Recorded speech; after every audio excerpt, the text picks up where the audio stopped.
ഇന്ന് നമുക്കൊരു high protein salad ഉണ്ടാക്കാം. അതായത് സോയയും പിന്നെ കുറച്ച് വെജിറ്റബിൾസൊക്കെ ചേർത്തിട്ടാണ് നമ്മൾ ഈ സാലഡ് ഉണ്ടാക്കുന്നത്. വീഡിയോ സ്കിപ്പ് ചെയ്യാതെ ഫുഡിൽ കാണണം. ഇഷ്ടപ്പെട്ട ചാനലൊന്ന് സബ്സ്ക്രൈബ് ചെയ്ത് സപ്പോർട്ടോടെ ചെയ്യണേ. അപ്പോൾ നമുക്ക് നേരെ വീഡിയോയിലേക്ക് പോകാം. ഞാനിതേപോലെ ഒരു പാത്രം എടുത്തിട്ട് അതിലേക്ക് കുറച്ച് വെള്ളം എടുത്ത് വെച്ചിട്ടുണ്ട്. പാകത്തിനുള്ള ഉപ്പും കൂടി ചേർത്ത് കൊടുത്തിട്ടുണ്ട്. ഞാനിപ്പം ഇവിടെ കുഞ്ഞ് സോയ ബോൾസാണ് എടുത്തേക്കുന്നത്. വലുതാകുമ്പോൾ ഒന്ന് കട്ട് ചെയ്തിട്ടാൽ നല്ലതാണ്. ചെറുതാണ് കുറച്ചും കൂടി കാണാനും ഭംഗിയായി. ഇപ്പം ഏകദേശം ഒരു അരക്കപ്പുണ്ടല്ലോ അത്രത്തോളം സോയ ഉണ്ടായിരുന്നു. അതിനെ നമ്മൾ തിളച്ചുകൊണ്ടിരിക്കുന്ന ആ ഒരു വെള്ളത്തിലേക്ക് ഇട്ട് കൊടുത്തിട്ടുണ്ട്. ഇപ്പം വെള്ളമൊക്കെ കുറച്ച് വറ്റി വന്നിട്ടുണ്ട്. നന്നായിട്ട് തിളച്ചപ്പോഴത്തേക്കും വെന്ത് വന്നപ്പോഴത്തേക്കും ഞാനിത് ഓഫാക്കി വെച്ചിട്ടുണ്ട്. ഇതിപ്പം ഒന്ന് കൈ കൊണ്ടെടുത്ത് കാണിച്ചു തരാം. നല്ല സ്പോഞ്ചി പോലെ ആയിട്ടുണ്ട് കേട്ടോ. ഇനി നമുക്കിത് നന്നായിട്ടിങ്ങനെ കൈ കൊണ്ടൊന്ന് അമർത്തി പിഴിഞ്ഞ് ഒരു 3-4 തവണയെങ്കിലും നന്നായിട്ട് തണുത്ത വെള്ളത്തിലൊന്ന് കഴുകിയെടുക്കണേ. ഇതുപോലെ തന്നെ നല്ലോണം ഒന്ന് അമർത്തി പിഴിഞ്ഞെടുക്കണം. ഇതുപോലെ നന്നായിട്ട് ഇങ്ങനെ ഒന്ന് അമർത്തി പിഴിഞ്ഞെടുത്തിട്ടുണ്ട്. അങ്ങനെ നമ്മൾ മൊത്തവും എടുത്ത് നല്ലോണം ഞെക്കി പിഴിഞ്ഞൊക്കെ എടുത്തിട്ടുണ്ട് കേട്ടോ. വീണ്ടും നമ്മളിതുപോലെ അങ്ങ് ഈ ഒരു പ്രോസസ്സ് തന്നെ ചെയ്യണം. ഇതുപോലെ ഒരു 3-4 പ്രാവശ്യമെങ്കിലും അങ്ങനെ എടുക്കണം.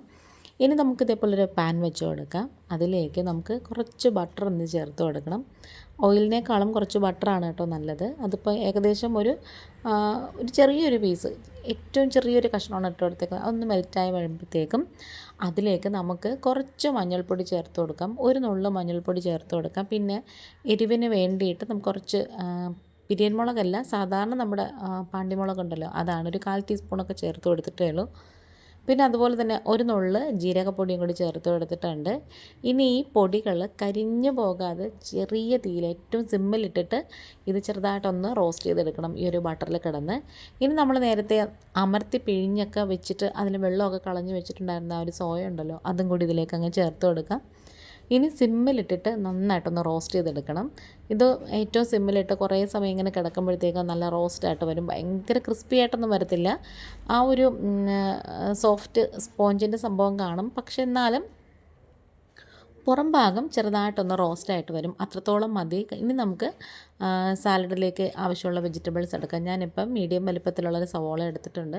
ചെറിയൊരു കഷ്ണം വെള്ളരിക്ക തൊലിയൊക്കെ കളഞ്ഞ്, കുക്കുംബർ തൊലിയൊക്കെ കളഞ്ഞ് വെച്ചിട്ടുണ്ട്. ക്യാരറ്റ് ഒരെണ്ണം ഗ്രേറ്റ് ചെയ്ത് വെച്ചിട്ടുണ്ട്. പിന്നെ ഒരു തക്കാളി എടുത്തിട്ടുണ്ട്, അതും ചെറുതായിട്ട് ചോപ്പ് ചെയ്ത് വെച്ചിട്ടുണ്ട്. ഇനി നമുക്കിത് സാലഡ് തയ്യാറാക്കുന്ന ഒരു ബൗൾ എടുക്കാം. അതിലേക്ക് നമ്മൾ എടുത്ത് വെച്ചിട്ടുണ്ടായിരുന്ന വെജിറ്റബിൾസ് ഫുള്ള് ചേർത്ത് കൊടുക്കാം. ഇപ്പം വെയിറ്റ് ലോസ് ചെയ്യണം എന്ന് ആഗ്രഹമുള്ളവർക്ക് കഴിക്കാൻ പറ്റിയൊരു അടിപൊളി സാലഡാണ് കേട്ടോ ഇത്. ശരിക്കും പറഞ്ഞാൽ ഈ ഒരു സാലഡ് കഴിക്കുമ്പോൾ തന്നെ നമുക്ക് വയറും നന്നായിട്ട് നിറഞ്ഞു കിട്ടുമേ. ഈ ഒരു ബൗളിലേക്ക് ഞാൻ വൃത്തിയാക്കി കട്ട് ചെയ്ത് ചോപ്പ് ചെയ്ത് അല്ലെങ്കിൽ നുറുക്കി ഗ്രേറ്റ് ചെയ്തൊക്കെ വെച്ചിട്ടുള്ള ഒരു പച്ചക്കറികൾ മൊത്തം ചേർത്ത് കൊടുക്കുവാണ്. ഇനി നമുക്കിതിന് ഒരു ഒഴിക്കാനായിട്ടൊരു സംഭവം ഉണ്ടാക്കാം. ഈ സാലഡ് കുറച്ചും കൂടി ക്രീമി ആക്കാനുള്ളൊരു ഐറ്റമാണ്. അപ്പം അതിന് വേണ്ടിയിട്ട് ബ്ലെൻഡറിലേക്ക് നമുക്ക് ഇതേപോലെ നല്ല കട്ട തൈര് ചേർത്ത് കൊടുക്കാം. വലിയ പുളിയില്ലാത്ത തൈര് വേണം എടുക്കാനേ. അതിലേക്ക് ഒരു 3-4 മിൻറ്റ് ലീവ്സും കൂടി ചേർത്ത് കൊടുക്കാം. പിന്നെ വളരെ കുറച്ച് മുളക് പൊടി ചേർത്ത് കൊടുക്കാം. ഇതിപ്പം ഞാൻ പിരിയൻ മുളകിൻ്റെ പൊടിയാണ് എടുത്തേക്കുന്നത്, കാരണം ഇതിന് എരിവ് വേണ്ട. പിന്നെ ഒരു 4 ക്യൂബ്സ് പനീറും കൂടി ചേർത്ത് കൊടുക്കാം. ആവശ്യത്തിനുള്ള ഉപ്പും കൂടി ചേർത്ത് കൊടുക്കാം. ഇനി നമുക്കിത് നന്നായിട്ടൊന്ന് ബ്ലെൻഡ് ചെയ്തെടുക്കണം. ഈ ഒരു സാലഡിന് ഏറ്റവും ടേസ്റ്റ് കൂട്ടുന്നത് ഈ ഒരു അടിപൊളി ഐറ്റമാണ് കേട്ടോ. ശരിക്കും പറഞ്ഞാൽ മയോണൈസ് ഹെൽത്തി അല്ല, അപ്പോൾ മയോണൈസ് പോലെ തോന്നുന്നൊരു ഐറ്റമാണ് ഇത്. നല്ല ടേസ്റ്റും കൂടെ നമുക്ക് തരുന്നുണ്ട് ഈ ഒരു സാലഡ് നമ്മൾ കഴിക്കുമ്പം. അപ്പോൾ നല്ല പേസ്റ്റ് രൂപത്തിൽ തന്നെ ഇത് അരച്ചെടുത്തിട്ടുണ്ട്. ഇതിൽ പെട്ടെന്ന് അരയാനുള്ള സംഭവങ്ങളൊക്കെ ഉള്ളൂ. പിന്നെ ആ പനീർ മാത്രമേ ഉള്ളൂ ചെറിയ ചെറിയ തരിതരിപ്പായിട്ട് കിടക്കാതെ നല്ലോണം ഒന്ന് അരഞ്ഞ് കിട്ടാൻ വേണ്ടി. അപ്പോൾ ആദ്യം ഞാൻ എടുത്ത് നോക്കിയതാണ്. അപ്പോൾ രണ്ടാമത്തെ പ്രാവശ്യം 1-2 തവണയും കൂടെ ഇതേപോലെ അടിച്ചെടുത്തപ്പം നല്ലോണം ആയിട്ടുണ്ട്. ഇതിലേക്ക് ചൂടോടുകൂടി നമ്മൾ ഈ ഒരു റോസ്റ്റ് ചെയ്ത് വെച്ചിരിക്കുന്ന സോയ ചേർക്കാൻ പാടില്ല. ചെറിയൊരു ഗ്യാസൊക്കെ ഓഫാക്കി വെച്ചിട്ട് ഒന്ന് തണുത്തതിന് ശേഷം നമ്മളിതിലേക്ക് അങ്ങ് ചേർത്ത് കൊടുക്കണം. കാരണം സാലഡല്ലേ. ഈ ഒരു വീഡിയോ കണ്ടുകൊണ്ടിരിക്കുന്ന സമയത്ത് ഈ ഒരു ചാനൽ നിങ്ങൾക്ക് ഇഷ്ടപ്പെടണമെന്നുണ്ടെങ്കിൽ പ്ലീസ് ഒന്ന് ലൈക്ക് ചെയ്യും, ഷെയർ ചെയ്യും, കമൻറ്റ് ചെയ്യും, സബ്സ്ക്രൈബ് ചെയ്ത് സപ്പോർട്ടും കൂടെ ചെയ്യണേ. ആദ്യമായിട്ട് കാണുന്ന കൂട്ടുകാരെങ്കിലും ഉണ്ടെങ്കിൽ ആ ബെല്ലൈക്കൺ സബ്സ്ക്രൈബ് ബട്ടണൊക്കെ പ്രസ് ചെയ്തിട്ട് അതിലോളൊന്ന് ഓപ്ഷനും കൂടി കൊടുക്കണേ. എങ്കിൽ മാത്രമേ ഞാനിടുന്ന നെക്സ്റ്റ് വീഡിയോസൊക്കെ നോട്ടിഫിക്കേഷനായിട്ട് നിങ്ങൾക്ക് കിട്ടത്തുള്ളൂ. ഇനി നമുക്കിതൊക്കെ ഏറ്റവും ലാസ്റ്റ് കുറച്ച് മല്ലിയിലയും അപ്പോൾ കുറച്ചും കൂടി ഉപ്പും കൂടി നമ്മൾ ചേർത്ത് എടുത്തിട്ടുണ്ട്. മല്ലിയില ഇതേപോലെ കൈ കൊണ്ടൊന്ന് പിച്ചിക്കറിയൊക്കെ ഇട്ട് കൊടുത്താൽ മതി. ചെറുതായിട്ട് നുറുക്കിയിടണമെങ്കിൽ അങ്ങനെ വേണമെങ്കിലും ചെയ്യാം. ഇനി ഇതെല്ലാം കൂടി നന്നായിട്ട് ഇങ്ങനെ മിക്സ് ചെയ്ത് യോജിപ്പിച്ചെടുക്കണം.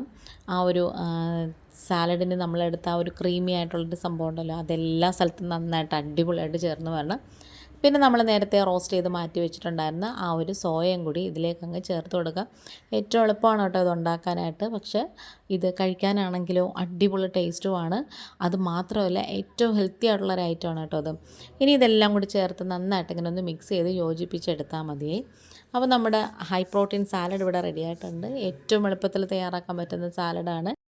ഈ ഒരു സാലഡ് ട്രൈ ചെയ്ത് നോക്കിയിട്ട് ഫീഡ്ബാക്ക് ഇടണേ.